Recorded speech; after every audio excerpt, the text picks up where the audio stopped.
بسم اللہ الرحمن الرحیم۔ اعوذ باللہ من الشیطان الرجیم۔ بسم اللہ الرحمن الرحیم۔ صلی اللہ علی رسولہ الکریم وآلہ الاطیبین الاطہرین المعصومین۔ السلام علیکم ورحمۃ اللہ وبرکاتہ۔ طلاب کرام عزیز، کیسے ہیں؟ امید کرتے ہیں کہ آپ خیر و عافیت سے ہوں گے۔ حلقہ ثالث کا سبق نمبر 15 آغاز کر رہے ہیں، جس میں عنوان کرا دیا گیا کتاب کی عبارت القضیۃ الحقیقیۃ والخارجیۃ للاحکام سے لے کر ومن الفوارق المترتبۃ علی ذلک تک۔ طلاب کرام عزیز، آج کے درس میں جن نکات کو محور گفتگو کرا دیا جائے گا وہ یہ ہیں: نمبر 1، احکام کے قضیے حقیقیہ اور خارجیہ ہونے کی تفصیل، کہ احکام کس طرح سے قضیے حقیقیہ منطقی کی صورت میں ہیں اور قضیے خارجیہ کی صورت میں ہیں۔ نمبر 2، قضیے حقیقیہ اور خارجیہ کے درمیان فرق کی وضاحت کی جائے گی اس ضمن میں۔ پھر اس فرق کے ضمن میں فائدہ بھی بیان کیا جائے گا کہ اگر احکام قضیے حقیقیہ کی صورت میں ہیں تو کون سے لوازمات آتے ہیں، اور اگر خارجیہ کی صورت میں ہیں تو کون سے لوازمات آتے ہیں۔ آئیے عبارت کو ملاحظہ فرمائیں۔ شہید صدر فرماتے ہیں: القضیۃ الحقیقیۃ والخارجیۃ للاحکام۔ ہم قضیہ حقیقیہ و خارجیہ کی منطق میں تعریف، تفصیل و امثلہ کے ساتھ پڑھ کر آئے ہیں۔ ادھر بھی ضمناً اور اشارتاً اپنے الفاظ میں شہید صدر قضیہ حقیقیہ اور خارجیہ کی تعریف کو بیان فرمائیں گے۔ فرماتے قضیہ حقیقیہ اور خارجیہ کا ہونا احکام کے لیے مر بنا فی الحلقۃ السابقۃ، ہم سے گزر گیا ہے حلقہ گزشتہ میں، حلقہ ثانیہ میں، کہ ان الحکم طارتاً، حکم جو حاکم مولا اپنے بندوں کے اوپر لازم قرار دیتا ہے، جعل کرتا ہے، حکم ایک دفعہ یجعل علی نہج القضیۃ الحقیقیۃ، ایک دفعہ قضیہ حقیقی کی صورت میں جعل کیا جاتا ہے، قرار دیا جاتا ہے، اعتبار کیا جاتا ہے، وَأُخْرَى یجعل علی نہج القضیۃ الخارجیۃ، دوسرے مرتبہ، دوسرے مرحلے میں قضیہ خارجیہ کی صورت میں حکم کو حاکم مولا جعل کرتا ہے۔ اب اس کی وضاحت یوں ہے: والقضیۃ الخارجیۃ ہی اب طلاب کرام عزیز مختصر آپ یہ سمجھ لیں، قضیہ خارجیہ یعنی جہاں پہ موضوع کے اوپر حکم محمول والا جو لگ رہا ہے وہ احد ازمن ثلاثہ میں سے کسی پر ہو، مطلب یعنی محمول کا جو موضوع پر حکم لگ رہا ہے ان افراد پر لگ رہا ہو جو ماضی، حال یا استقبال میں سے کسی ایک زمانے میں خارج میں موجود ہوں، جبکہ حقیقیہ میں ان افراد پر بھی ہوتا ہے جو متحققۃ الوجود ہوتے ہیں اور مقدرۃ الوجود بھی ہوتے ہیں، یعنی جو ہیں نہیں، نہ ہیں، نہ ہوئے، نہ ہی آئے ہیں، بلکہ ان کو فرض کیا جاتا ہے۔ ہو سکتا ہے کہ ان کے لیے پھر وجود آئے یا نہ آئے، کہ جیسے بھی ان کے لیے کوئی فرد آئے گا تو ان کے لیے یہ محمول والا حکم لاگو ہو جائے گا۔ یہ مختصراً اس کو آپ تعریف کو ذہن میں رکھیں۔ پھر شہید صدر قضیہ حقیقیہ و خارجیہ کی تعریف بھی بیان فرماتے ہیں اور فرق بھی بیان فرماتے ہیں۔ قضیہ حقیقیہ خارج والقضیۃ الحقیقیۃ الخارجیۃ ہی القضیۃ التی، وہ قضیہ ہے کہ یجعل فیہا الحاکم، حاکم یعنی مولا، حاکم یعنی شارع، قرار دیتا ہے حاکم اس قضیے کے اندر حکمہ، حکم کو یعنی محمول والا حکم، علی افراد موجودۃ فعلا فی الخارج فی زمان اصدار الحکم اور فی ای زمان آخر، کہ حاکم حکم کو قرار دیتا ہے ان افراد کے اوپر، یعنی موضوع کے ان افراد کے اوپر جو بالفعل موجود ہیں خارج میں، جس وقت حکم صادر ہو رہا ہے مولا کی جانب سے، یعنی صدور حکم کے وقت افراد جو موجود ہیں ان پر حکم مولا لگا رہا ہے، اور فی ای زمان آخر، یا کسی دوسرے زمانے میں، یا یعنی فرض کریں گزشتہ ہیں جو موضوع رہے ہیں، موضوع کے افراد رہے ہیں لیکن گزرے، ان کے لیے بھی ہوگا۔ فلو اتیح لحاکم، بس اگر جائز کرا دیا گیا جائے حاکم کے لیے کہ ان یعرف بالضبط، کہ وہ پہچانے، کہ جان لیں بالضبط، تعین کے ذریعے سے، من وجدہ، وہ ان افراد کو جو موجود ہیں ابھی، ومن ہوا موجود، من وجد یعنی موجود تھے زمانے ماضی، من ہوا موجود جو ابھی موجود ہیں زمانے حال میں، ومن سوف یوجد فی المستقبل من العلماء، یعنی وہ علماء جو آئیں گے، جو موجود ہیں یا گزر چکے ہیں، تو فاشار الیہم جمیعا، مولا حاکم ان تمام کی جانب اشارہ کرتا ہے، اور وہ امر باکرامہم، اور قضیہ خارجیہ کی صورت میں ان تمام کے احترام کا حکم دیتا ہے کہ جو بھی خارج میں تھے یا ہیں یا ہوں گے ان کے لیے، یہی قضیہ خارجیہ کی تعریف ہے، فہذہ قضیۃ خارجیۃ، لہذا وہ جو موضوع کے افراد خارج موجود ہوں، یہ تعریف ہے قضیہ خارجیہ کی۔ فرض کریں مولا اگر کہہ رہا ہے کہ اکرم العلماء، آپ علماء کا احترام کریں، ٹھیک ہے، قضیہ ابھی جو موجود ہیں ان کا بھی احترام آپ پر فرض ہے، جو چلے گئے ہیں ان کا احترام پر، جو آئیں گے ان پر بھی۔ والقضیۃ الحقیقیۃ ہی القضیۃ التی یلتفت الیہ الحاکم الی تقدیرہ وذہنہ بدلا عن الواقع الخارجی، کہ وہ قضیہ ہے کہ جس میں متوجہ ہوتا ہے، ملتفت ہوتا ہے حاکم، کہ حکم کو فرض کرے، حکم کو ذہن میں رکھے، حکم کو فرض کرے، بجائے اس کے کہ واقع خارجی کے بارے میں حکم کرا دے رہا ہو، جس طریقے سے قضیہ خارجیہ میں ہو، یعنی واقع خارجی کے بارے میں حکم کو جعل نہ کرے، بلکہ اس کے اندر حقیقی قضیے کے اندر ذہن میں رکھتا ہے، فرض کرتا ہے حکم کو، فیشکل قضیۃ شرطیۃ، بس بناتا ہے حاکم، یعنی حکم کرنے والا قضیہ شرطیہ کو، شرطها هو الموضوع المقدرۃ الوجود، جب تقدیری اور ذہنی ہیں ان کے افراد قضیہ حقیقیہ کے، تو پھر بناتا ایسا قضیہ شرطیہ۔ دیکھیے طلاب کرام عزیز، چونکہ یہ بھی قضیہ حقیقیہ یا خارجیہ یہ شرطیہ کی اقسام ہیں، بناتا ایک ایسا قضیہ شرطیہ جس کی شرط وہ الموضوع المقدر، جس کا موضوع ایسے افراد ہیں جن کے وجود کو فرض کیا گیا ہے، نہ کہ ہیں موجود۔ اچھا، وہ جزاؤها والحکم، اور ان کی جزا کیا ہے؟ وہی حکم ہے جو معمول کے اندر موجود ہے یا تالی کے اندر موجود ہے۔ فیقول، یوں کہتا ہے، اذا کان الانسان عالما، جب انسان عالم ہوگا، یعنی ذہن میں عالم کو رکھتا ہے، انسان عالم کے افراد کو ذہن میں رکھتا ہے، فرض کرتا ہے، تو اب حکم کرتا ہے فاکرموا، ان کا احترام کرنا۔ اب یہاں اس میں کیا ہے طلاب کرام عزیز؟ موضوع جو کہ انسان عالم ہے اس کے افراد کو فرض کیا گیا ہے، حاکم نے فرض کیا ہے۔ وَإِذَا قَالَ أَكْرِمِ الْعَالِمَ، اور اگر حاکم کہتا ہے عالم کا احترام کرو، قاصداً هذا المعنى،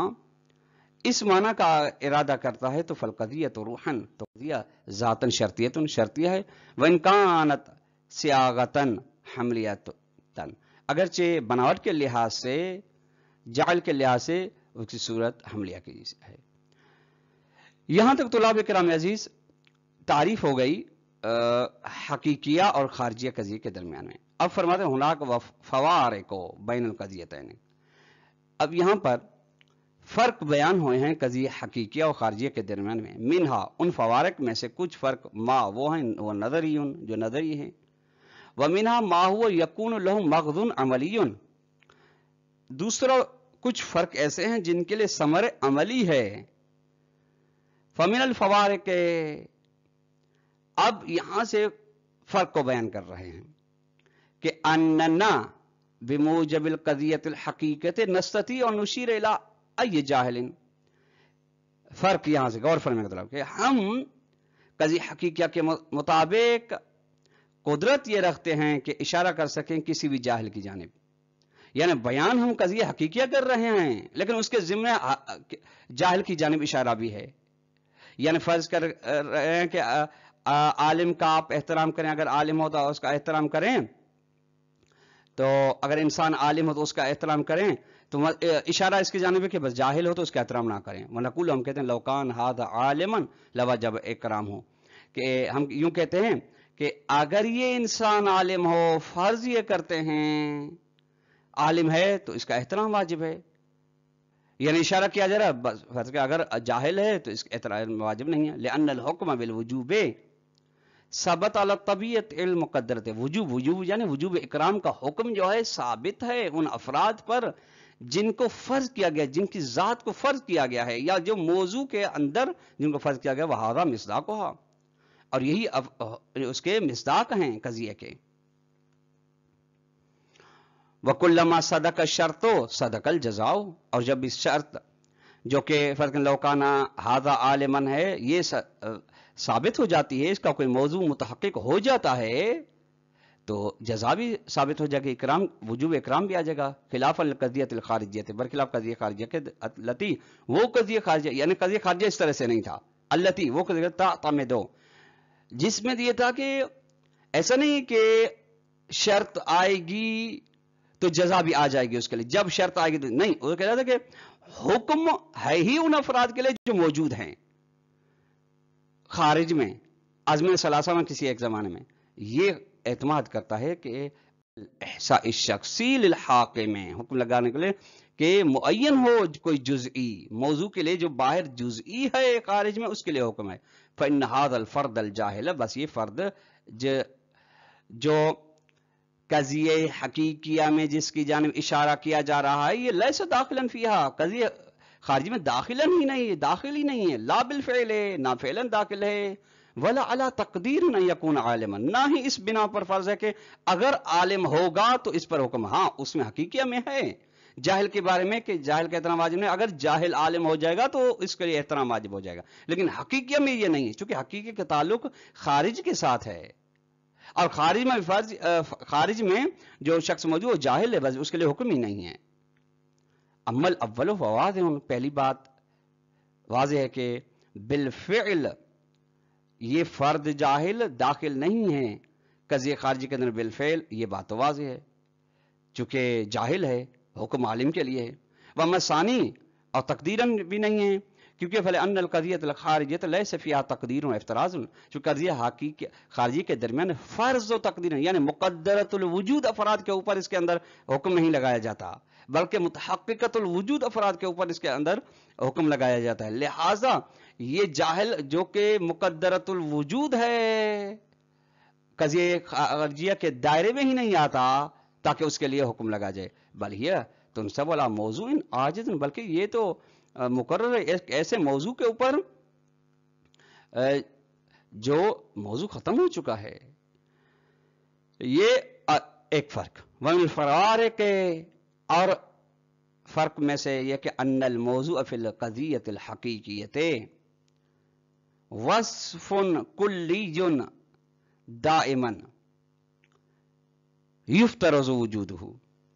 کہ ایک اور فرق یہ ہے کہ موضوع قضیہ حقیقیہ میں ایک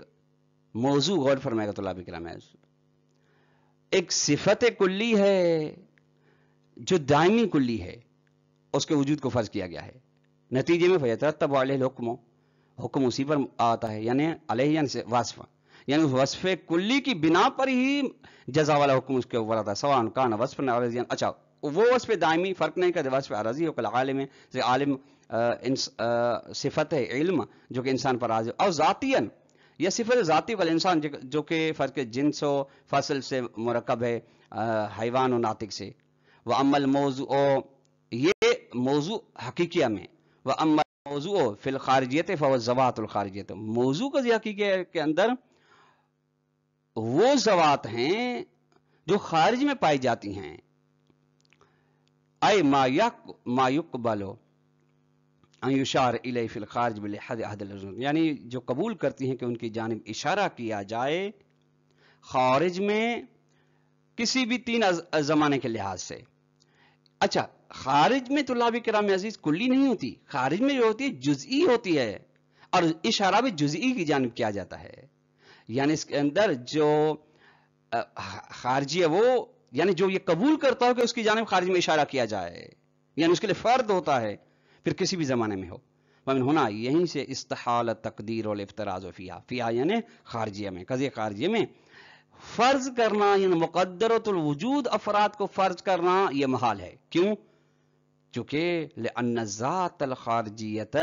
ذات خارجی جو کہ قضیہ حقیقیہ کا قضیہ خارجیہ کا رکن ہے، وما یقال عنہ ھذا خارج جس کے بارے میں خارج یعنی اشارہ کیا گیا ہے، ھذا یہ آیا ہے، لا معنی لتقدیر وجودہ،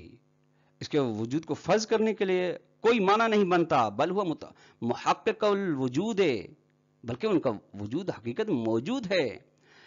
حقیقت میں موجود ہے تو اس کو فرض کہیں کیا جا سکتا، اور جو فرض ہے وہ حقیقت میں موجود نہیں رکھتا. فإن كان وصف ما دخیلا فی ملاک الحکم فی القضیۃ الخارجیۃ، اور اگر صفت ایسی ہو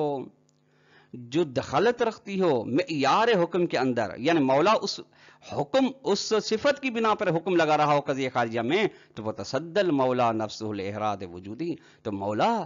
کا ذمہ ہے کہ اس صفت کے وجود کو احراز کرے، ظاہر کرے، ثابت کرے. کما اذا اراد ان یحکم علی ولدی، مثلا مولا ارادہ رکھتا ہے کہ اپنی اولاد کے بارے میں حکم دے کہ بوجوب اکرام ابناء امہ، کہ وہ اپنے چچا کے بیٹوں کا احترام کریں، ان کے اوپر ضروری ہے. وکان لتدینہم، اور یہ احترام یہ وجوب احترام ان کے دیندار ہونے کی وجہ سے ہو، تو پھر یعنی دینداری کی صفت وجوب احترام میں دخیل ہو تو دخل فی الحکم، تو یہ صفت حکم کے اندر دخیل ہے، اس کے بغیر حکم نہیں لگایا جا سکتا. فإنہ یتصدی بنفس الإحراز تدینہم، تو مولا کے لیے، حاکم کے لیے، باپ کے لیے ضروری ہے کہ وہ اس کا ذمہ ہے ذاتاً کہ ان کے متدین ہونے کو بیان کرے. ثم یقول، پھر یوں کہ اکرم ابناء امک، اے میرے بیٹو تم اپنے تمام چچا کے بیٹوں کا احترام کرو، کلہم تمام کے تمام کا، اگر تمام دیندار ہو، چونکہ تمام دیندار ہیں. او الا زیدن، یا پھر زید کو استثناء کریں، تبعا لما احرزہ، پیروی کرتے اس بات کی جس کو حاکم نے، مولا نے احراز کیا ہے کہ من تدینہم کلن، کہ وہ تمام کے تمام میرے بیٹوں کے جو کزن ہیں وہ تمام کے تمام دیندار ہیں، اور جلن یا اکثر ہیں، جس کی بنا پہ زید کو استثناء کیا گیا. اما اذا قال، لیکن یہ کہ اگر کہتا ہے کہ اکرم ابناء عمک ان کانوا متدینین، کہ تم اپنے چچا کے بیٹوں کا احترام کرو اگر وہ دیندار ہیں، تو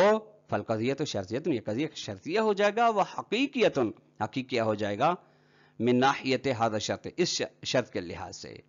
کون سی شرط؟ ان کانوا متدین، لانہ کیونکہ قد افترض و قدر، چونکہ حاکم نے، مولا نے اس شرط کو، اس صفت تدین کو فرض کیا ہے کہ اگر ہوں تو، نہ کہ ہیں، اگر ہوں تو پھر ان کا احترام واجب ہے، اگر ہوں تو احترام ہے، یعنی اس کو فرض کیا ہے کہ اگر ان کے اندر دینداری کی صفت پائی جاتی ہے تو آپ ان کا احترام کریں. تو اللہ کرام عزیز، آج کا درس اپنے اختتام کو پہنچا. السلام علیکم ورحمۃ اللہ وبرکاتہ.